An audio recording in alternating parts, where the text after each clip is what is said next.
One time Octavia and I tried to escape and stumbled across a Numerian monster. I'll never forget it. A huge spider the size of a house made of metal? Spitting fire, shooting deadly rays all around? Whoa, a huge spider made of metal. That sounds fun. We know they tried to escape. Yep. Slavery legal in Numenaria? Sometimes yes, sometimes no. Okay. Thank you for your answers. What kind of relationship do you have with Octavia? Well, my Octavia and I don't have a relationship. We have a life together. Oh, super awkward after listening to her. How'd you meet? Yeah, we know about how they met. Why did you call her yours? She doesn't seem to like that very much. My girl loves freedom so much, and even the slight chance of losing it frightens her. She is so smart. You really think she feels like I'm trying to make her mine, like an apple stolen at a market? Me, who was skinned alive for trying to help her escape? If she's afraid of the word my, it's because she doesn't understand the difference between my boots and my heart. Huh. Are you and Octavia faithful to each other? Octavia and I are connected, and this connection cannot be broken. We grew into each other. You know, jealousy is for weak cowards who don't trust each other and are scared of being tricked. If a knight on the side threatens your love, that just means there was no real love there to begin with. Oh, wow. She and I are together to the end, and we will never part from each other, so when she likes some lad or some lass, it's no drama to me. I just ask her whether she wants me to leave them alone or join in, and she does the same. Okay. What, are you judging us? Or maybe you'd like to join us in our tent, huh? Is that an invitation? Then maybe I will. Is that so? Haha.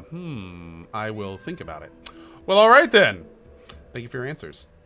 I hope he doesn't mind watching. What did you say when you were killing Kalina? What? Oh, that? Calistria's holy words. I stab thee with my heart. We say that when we get our vengeance. Those words make it so much sweeter. Okay, great. We're done with him. Anything new with you now that we've talked to him? No. All right. 2 characters down. And let's go ahead and drop off some stuff here, too. Drop you off. We'll drop the wands off for now. It's funny how these don't do anything. These buttons are just totally useless. They do nothing here. Don't even know why they exist.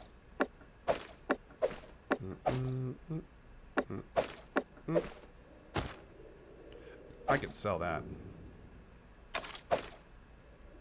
I can sell that. I'll keep that. We'll do weapons on this row. Potions on that. Or armor on this row. Potions on that. Oh, I can take this back. Put the lab journal down there.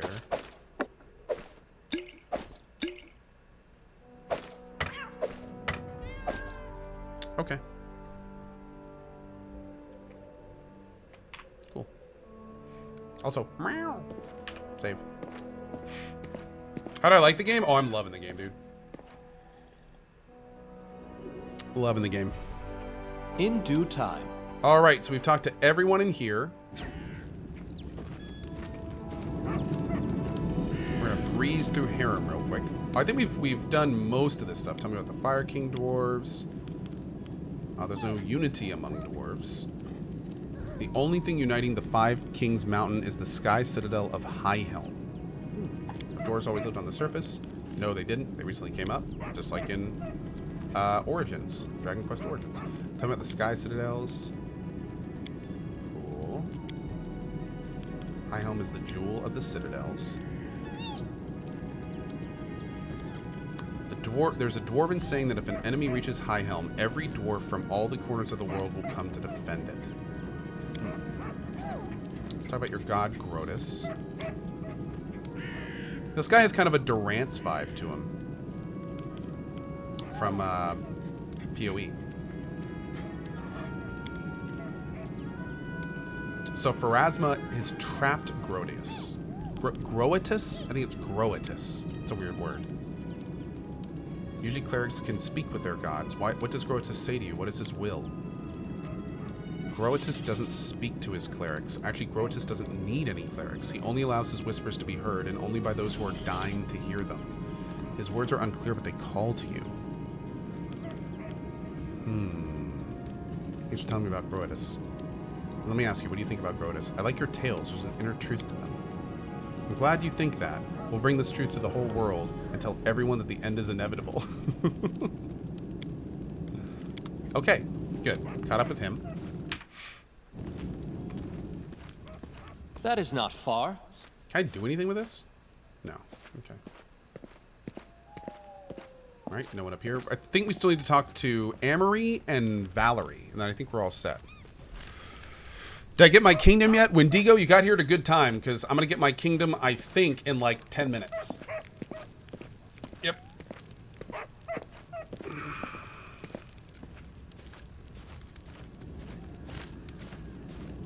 Oh, that's right. We have the undead lady, too.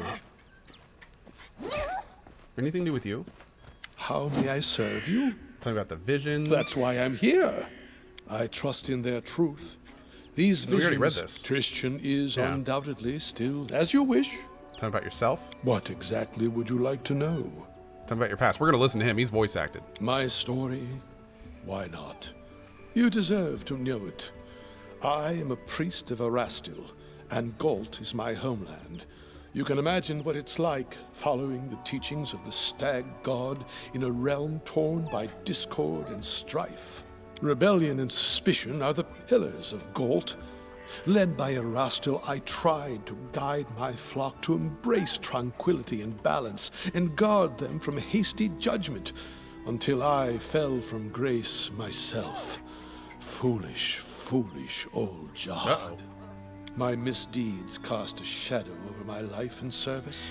In search of redemption and a balm for my soul, I took to the road.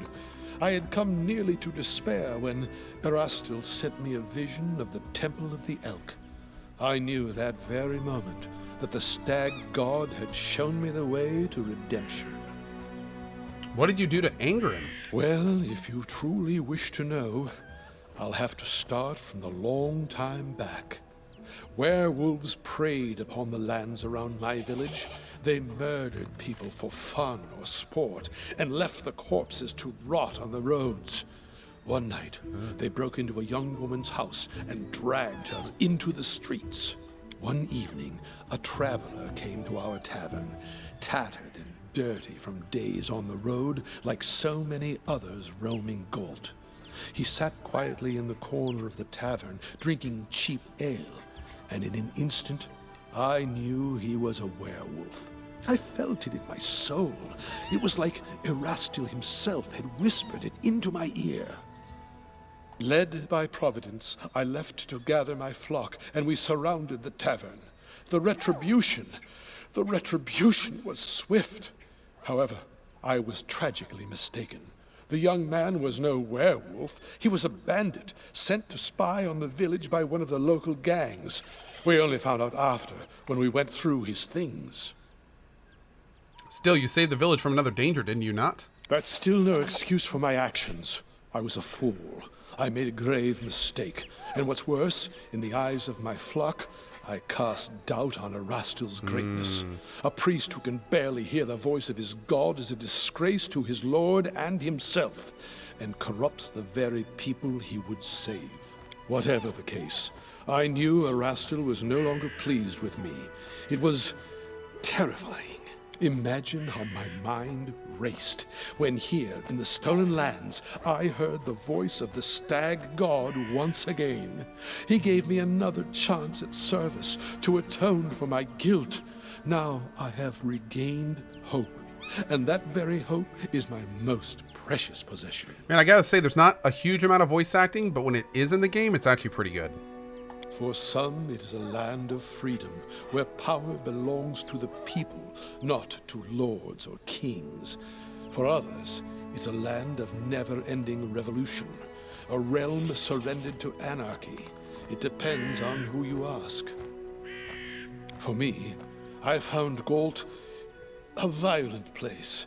Crowds eager to lynch a stranger for that accent or appearance, where a single word uttered at the wrong time or place can spark the people to riot and cities to burn. For me, It is a place inhabited by the frightened and the desperate, always suspicious, watchful of trickery. All too often they are deaf to the voice of reason. They cannot grasp that chaos and lawlessness lead only to yet more chaos and lawlessness. All my life I've tried to break through to these poor people, but alas, I don't seem to have made much progress. As you wish. Tell me about Aristil. Of course. It would be my pleasure.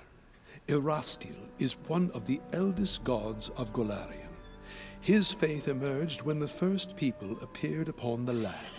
Erastil helped our ancestors cultivate the land and hunt. Even now, his blessing lies with those who uphold the old traditions and keep to simpler ways, far from civilization and the noise of the city. By the way, happy birthday, Kitten the Cat.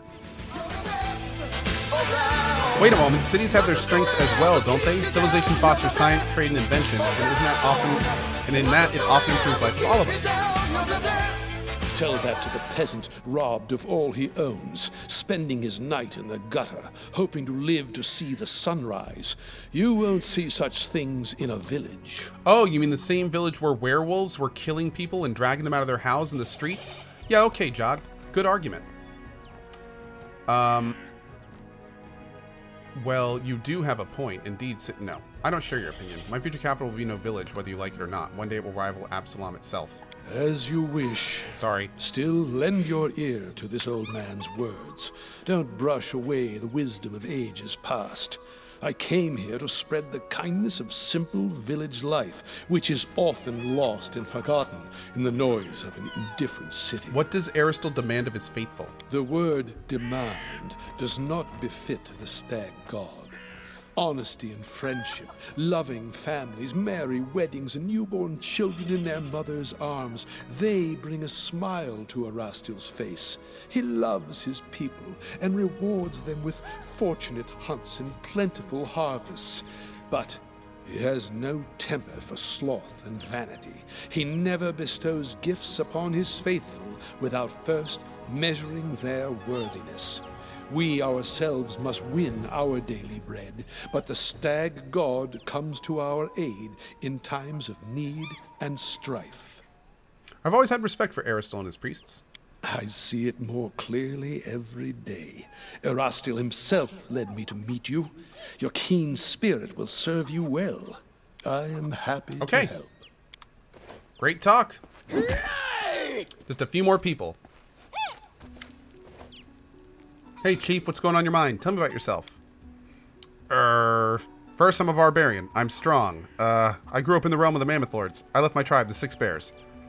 And I like fights. What's it like to be a barbarian of the Six Bears tribe? Our people are big and strong. We can cut a monster in half with one swing. We walk 3 days and nights with no rest. We can eat a whole fried auroch. Ooh, I want some fried orcs. I like how she just, like, gets right to the point.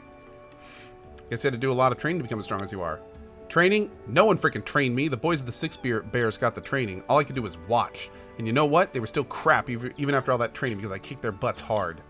Animals, bandits, monsters, all thought they were stronger than me. Idiots! Because if you start a fight, you think you can win. You think you're stronger than your enemy? I defeated them all. See all the scars on my face? Jesus. What does the realm of the Mammoth Lords look like? Huge and freezing. No place for weaklings. Tribes hunt Aurochs herds to survive. Aurochs are fast, so tribe follows herds for days, just to not die of hunger. If you are weak, you stay behind and die in the snow. Tribe cannot stop. Wow. Why'd you leave your tribe? Because they were assholes. All of them. Applause, Men were cowards and scoundrels, and women were scared like sheep.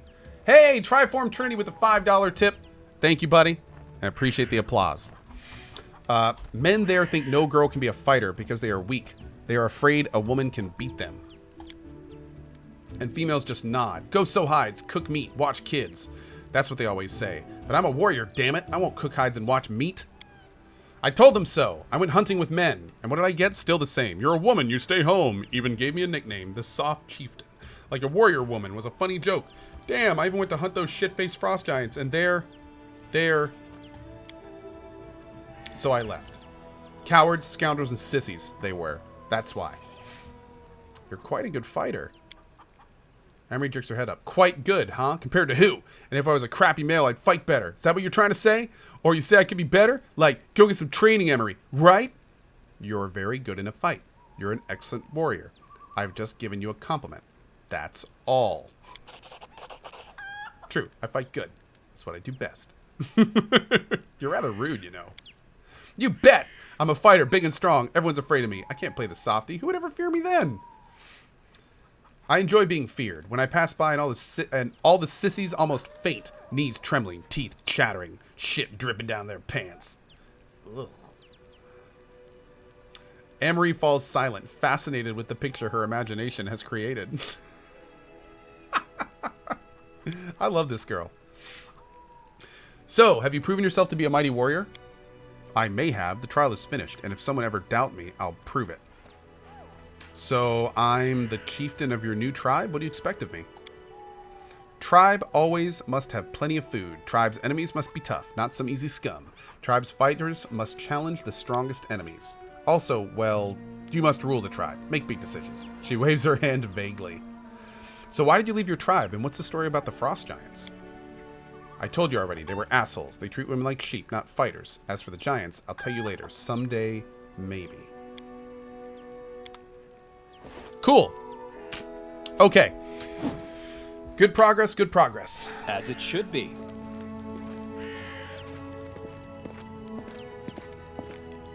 Where is... Ah, okay, there's the evil lady. This is the evil Inquisitor. Speak. I would like to hear your story. Stories. Stories are boring and a waste of time. I have killed. I was exiled from Kionin. I died. I was raised by Urgathoa's gift. That is my story. Whoa. Who were you before your exile? It's rather amusing. I belonged to a wealthy family and held a high position in the courts of Idara, the capital of Kionin. When my little wrongdoings were revealed, the trial was held in the very same court where I tried cases and delivered sentences over several hundred years. An awkward situation, don't you think? Who did you kill and why? Family. 4. Jithal's voice is calm and ordinary, as if she's speaking of something trivial. But why is the more interesting question. What is the worth of 1,000 years if you cannot enjoy it like your first 10 dozen springs? Everyone considers elves ever young, but our youthfulness is but a mask, a threadbare ritual gown. What lies underneath, the dust of years and jaded repetition. With each year, the dust grows thicker, and erstwhile joys cease to excite and cloy as a dish you've tasted 1,000 times.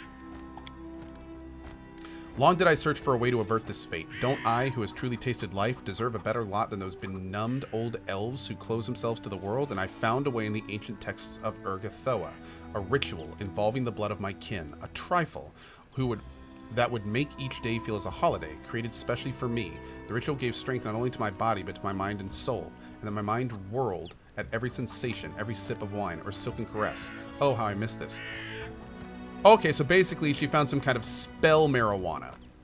Cool. Good talk. My cousin was the first I used in the ritual. It was a simple matter to pass her death as an unfortunate accident, but the enchantment would not last. I had to find another and again conceal my trial. With the third death, my family grew suspicious, and upon the fourth, my deeds were finally revealed. Such a pity. If not for this, my unlife, even now, would overflow with burning pleasure, for I have dozens of useless relatives. I kind of like this girl.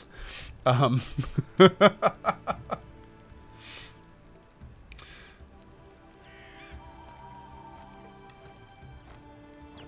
gonna do neutral good. Did you kill innocent elves for your entertainment and pleasure? That's kind of abominable. Yes, I have. Use whatever high-sounding words you wish to describe my deeds. Say abominable if it suits you. Reasonable and honest would fit just as well. Do you have any family in Kionin? Okay, weird question after what we just heard. Anyone who is dear to you? Do you mean someone I would hesitate to sacrifice? Perhaps my daughter. I would regret the wasted effort. The creature turned out quite well, like a properly trained dog or a well-managed horse. Good God. Is exile your only punishment for murder? For an elf, exile is a serious punishment. There's no Keonan in this world. Even I, who despise its hypocrisy, must admit as much. How did you die, and what happened after? I don't remember my death. I was stunned by the sentence of exile, and I admit, I showed weakness. I wandered aimless, absorbed in despair, without concern for my safety or sustenance. And then I remembered desolate rocks, a stone I lay upon, a convulsion, passing not only through my whole body, but my soul. Then I awakened, cold, calm, my body overwhelmed with strength, but haunted by a strange internal silence. There were bloody prints of bone feet on the stone next to me, the sign of the goddess. A battle scythe lay nearby. That was the first and last time I heard Urgathoa's voice. She spoke but 3 words. Hail the Inquisitor. That is all. She has neither addressed me nor answered my pleas ever since. What a cool origin story. Holy shit, man. I feel like she's like a Marvel character or something. That's kind of awesome. Tell me about your birthplace. I hope you do not ask from idle curiosity. Keonan is the birthplace of the elves. The other races are allowed to visit within reasonable limits, usually only as far as Greengold. Yeah, I know, exactly. My Dixie, exactly. I want to know more about her now. Like, I almost want to, like, find a way to bring her with us or something. I really hope, by the way, this brings up a good thing I wanted to mention. I really hope they let us continue stories of characters that aren't our main character. Something that's awesome about this game is apparently everybody that you own gains experience at the same rate. So when you go out with a group of 6 and you level, the characters that you don't bring with you level as well.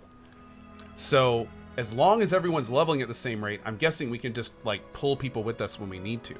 So hopefully that's going to be awesome. Okay, let's enough talking about your past. Wow, that was all into that. What's it like to be undead? Do you wish to know what it means to me personally, or what powers and limitations that it poses? Do you regret not being alive anymore? A shadow passes over her face. You surely know how to ask questions. She says nothing for a long time. 2 desires led me through life: to feel pleasure time and time again, and to achieve perfection. Unlife brought me closer to the second. I am changeless, torn from time. The chaos of the world and even the sour soul circle have no power over me. But everything comes with a price. Most things that brought me pleasure in life are meaningless to me now. How can I decide which is better? A bright life full of pleasantries is better than an unlife, though eternal. Perhaps, but the choice was made for me. I have nothing left to follow the will of the goddess. How do healing spells, prayers, and potions affect you? Dreadfully, of course. Your healers had better stay away from me in battle. The undead are healed through interaction with negative energy, and I can perfectly manage that on my own. You don't need to sleep, right?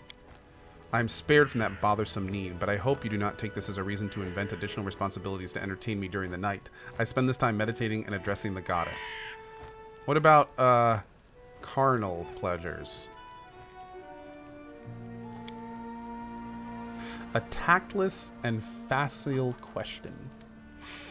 The pleasure is now as senseless to me as food or wine. Action without feeling. Jathal cringes. Oh, that sucks. That's the bad answer. Tell me about your goddess. I know less than others about Urgathoa and her faith. My transformation into Inquisitor was unexpected. What do you know from her herself? She was once a mortal woman, basking in life and all the pleasures it had to offer. Her passion was so strong that Urgathoa rebelled against Pharasma, against death itself and its laws. After her own death, she escaped the power of the Lady of Graves and returned to the world as a goddess. And the first undead. Oh. What does it mean to be an Inquisitor of Urgathoa? The question is more complicated than it may seem. An Inquisitor is by the nature the most zealous defender of their faith, the hand of their goddess in mundane affairs. When I received this title and power, I expected that Urgathoa would tell me my mission, but this never happened. The goddess remains silent. There is only one reasonable explanation I can imagine. Discovering what's expected of me is part of my mission. Cool.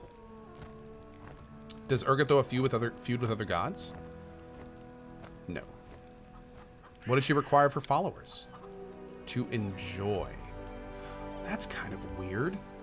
So Urgathoa, the god that she follows, she requires her followers to enjoy, to taste exquisite dishes, to feel lovers' caress, and to drink enemies' suffering. But the conversion of her into undead robbed her of a bunch of that stuff.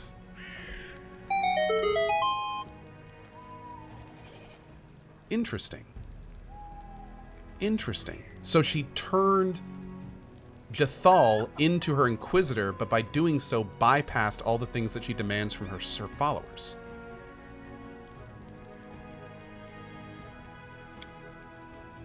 I wonder if there's going to be a deeper thing about that. Oh yeah, no. Clearly, most of her followers are not undead. Yeah. That's the whole point. The point is that most of her followers are human, and that's what they're told to do. The interesting thing is, by choosing Jathal to become her Inquisitor, she denies her all the stuff that she asks of her followers, which is interesting. What made you follow me? Curiosity, the need for a reliable ally. You see, I must come to understand what my goddess seeks from me. Urgathoa gave me the power of an Inquisitor without declaring her will to me. I await her reply. But her Urgathoa defiled death herself to pursue pleasures. That's true. So maybe a part of Jathal, and maybe Jathal's mission is to learn how to do all that stuff while undead. Maybe that's her mission, is to learn how to become a follower of Urgathoa while being denied the normal pleasures that she gets.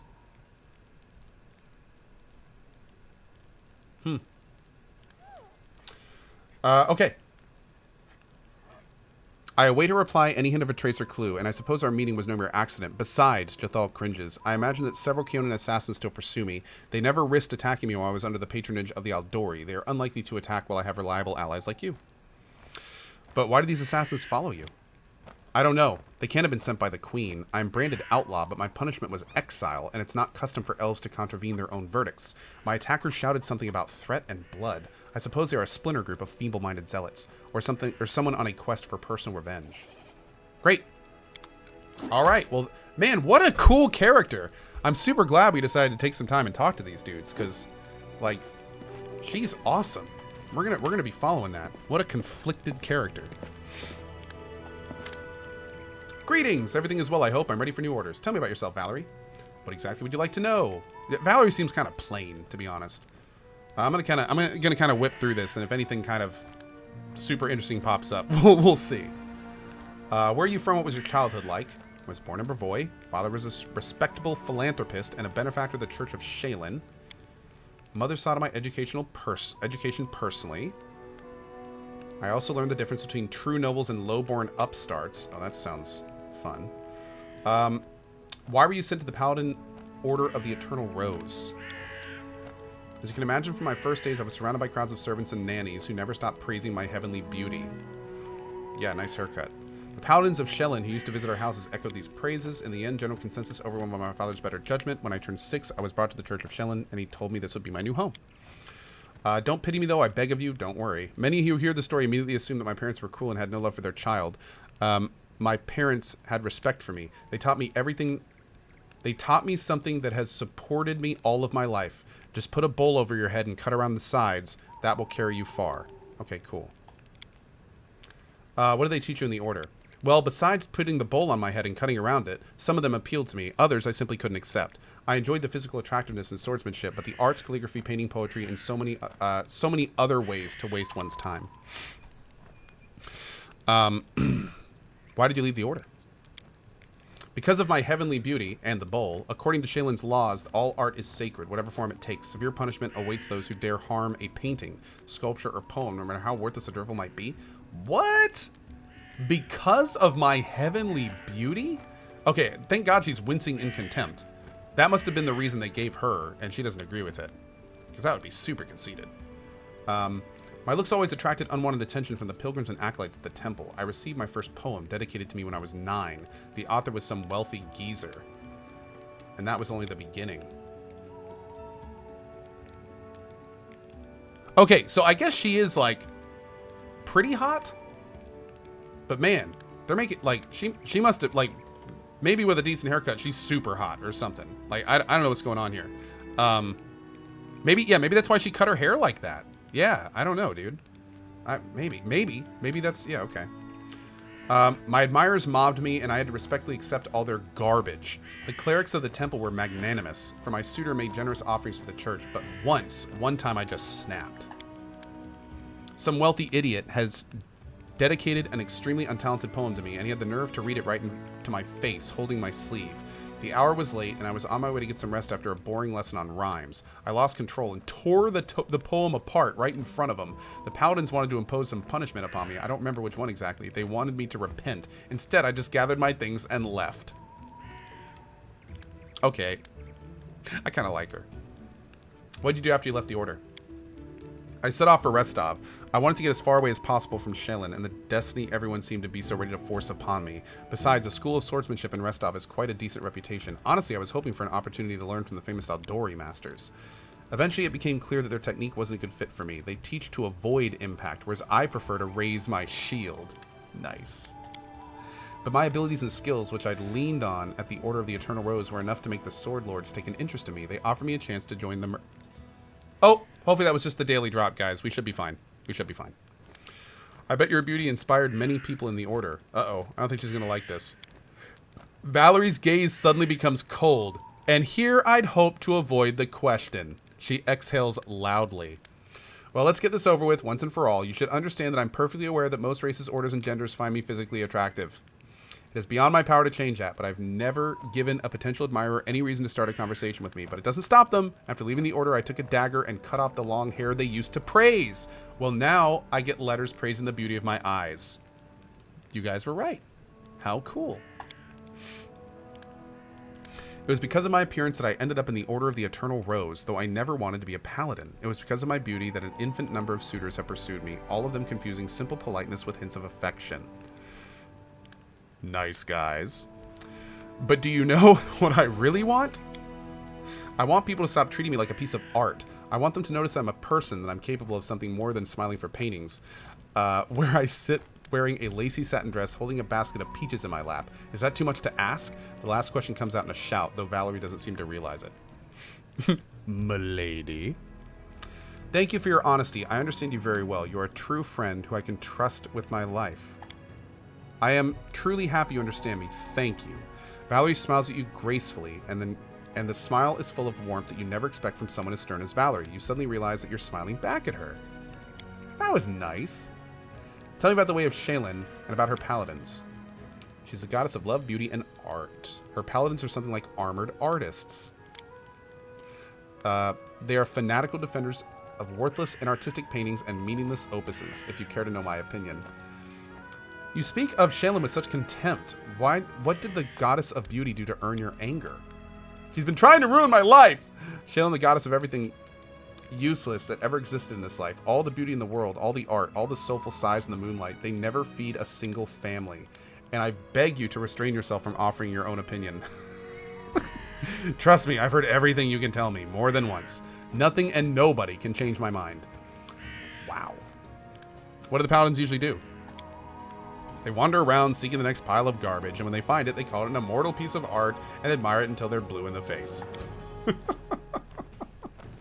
You might not believe this, but the paladins of Shaylin aren't allowed to slay their enemies if they beg for mercy. Can you guess why? Because a bandit, rapist, or murderer who has been put to the sword will never be able to create something beautiful in the future. So a paladin overpowers her enemy in battle, that inspires him to create a masterpiece. Might sound hilarious if it weren't true. Plus, all of Shaylin's followers are obliged to practice some sort of art in her free time. Every single day, no matter what else is going on, even if you're feeling sick or hungry or sleepy. Ugh. Okay, there must be a few good pieces of art made, right? Is that what you think? Valerie curves an eyebrow, mocking amazement. Many share that delusion. I was deluded too for a while. Now I consider all works of art useless. People create this garbage because they have nothing better to do. The peasant doesn't paint a picture. He plows the earth to feed his family. The soldier has no time for sculptures. He must defend his homeland. But idlers and slackers have plenty of time to waste, so they smear canvases with paint and imagine they've done something worthy and valuable. Dude, this girl is... This is like societal critique right here. This is like... whoa. This... Wow.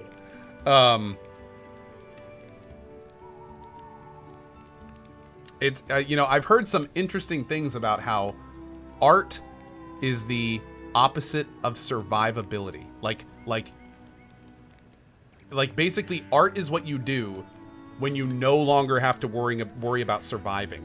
And it's really interesting because this character like embodies that premise. And I don't think I've seen that in like to this degree in a game like this before. That's kind of interesting.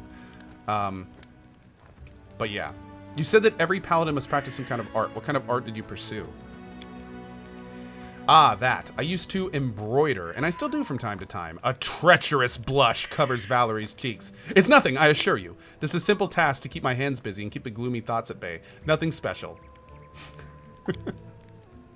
Yeah, at first I wasn't so keen on this girl, but now that I'm talking to her, I like her a lot more. So you're an atheist. You don't worship any deity? Right. I need no guidance from above. I have my own good conscience and my leader's orders to live by. You know, you don't have to follow etiquette and maintain good manners while speaking to me if you don't want to. I'm aware of that, but I'm sure you understand that I am what I am. I am what I am. That's how I was brought up. First by my parents, and then by my mentors in the order. Besides, I was born to a normal family, so I'd rather enjoy the idea that my manners of speech differ a bit from the common language of the peasantry. Ugh. You just can't imagine how many social climbers have bowed politely the moment I open my mouth.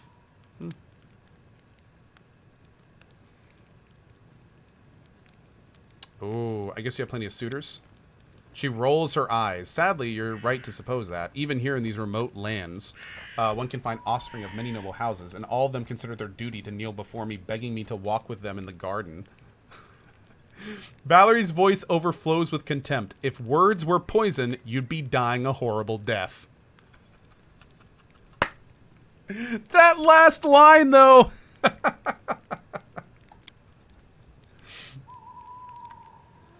Oh, I'm so conflicted about doing this. You're so eager to follow my orders. Why? What do you mean, why? I follow your orders. I've joined your campaign because I have faith in you. I believe your intentions to be noble, though things may not always turn out as you planned. You are my commander. Your orders are law. It is my duty to follow them. Well, so long as you don't order me to do something that's absolutely dishonorable. But that would never happen, I hope. Okay. Thank you for the conversation. I'll talk to you later. Oh, she actually bowed. That was cool. Save. You know, you really are quite beautiful. You're a reliable friend and a worthy ally, of course, and all that. But would be a crime to ignore your beauty. Valerie gives you a stony look. I sincerely hope your words carry nothing more than mere politeness. And what if I meant something else? Are you afraid to yield to temptation? I know you have plenty of suitors, but I'm not afraid of competition. Oh. Valerie folds her arms across her chest. With all due respect, I ask that you never bring this up again, if, of course, you value my company and our friendship. Sorry, man. Okay, so let's, we're not gonna do that option with her.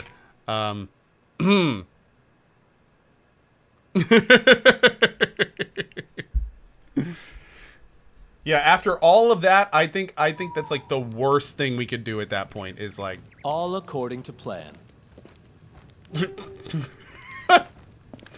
Secret Agent Val. Secret. Did we get everyone? I think we did. I think we're totally good now. Okay, let's go rest first, and then we're doing some kingdom building. Holy shit! I'm so excited about this. Yeah, we could do the other option. We'll do that later, though. We'll do that later. Yeah.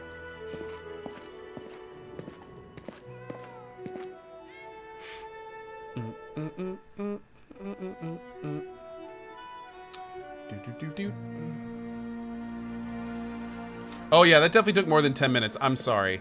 I'm super sorry about that. That definitely took longer than 10 minutes.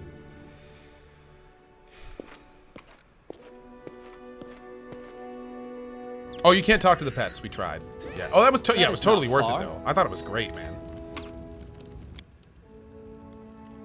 Let's go ahead and save it, and then we are gonna do the King's Barony right now because I'm going all day. I'm not even taking a lunch. All right, cool. Let's go. Do we have anything else to talk to about Boken?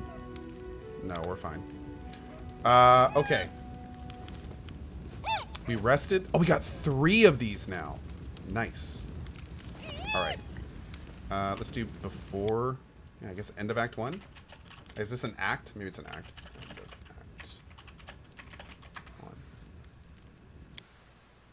Applause, please. Triform Trinity. Forgot to shout this out from a little place here in the Danish Fields. Huge congrats to you and Lena with the baby news. Now is the time for Rowan to teach how to hunt deer with a bow. Oh, of course. Yeah, for sure. Thank you so much for the $10 tip, Triform. I really appreciate it, man. Okay. So here's the deal, guys. We are going to turn this in, but I'm not going to lie. I am having to read a lot of stuff in this game, and you guys know what that does to me. At least the long-timers do. What I do need to do is take a quick break before we do this. It's going to be, like, maybe a minute or two. I have to go gargle some salt water, because, like, my throat is starting to get a little bit raw. I'd like to go for another 4 to 5 hours today, so I'm going to do this right now, so hopefully we can kind of keep everything up. So I'll be back in just a few minutes. Mods, you guys know what to do. Everyone in chat, keep your eyes on chat. You guys know what's coming. And I will see you guys in like literally 2 or 3 minutes. Won't be long at all. And by the way, the only other breaks I think we'll take today, I'm going to go do saltwater now. I may need to do that another couple times. And then later I'm going to order a pizza. And at some point in the afternoon, we're going to run the afternoon intros. And I'll eat a few pieces of pizza. And then we'll just go for the whole afternoon. All right. See you guys in just a few.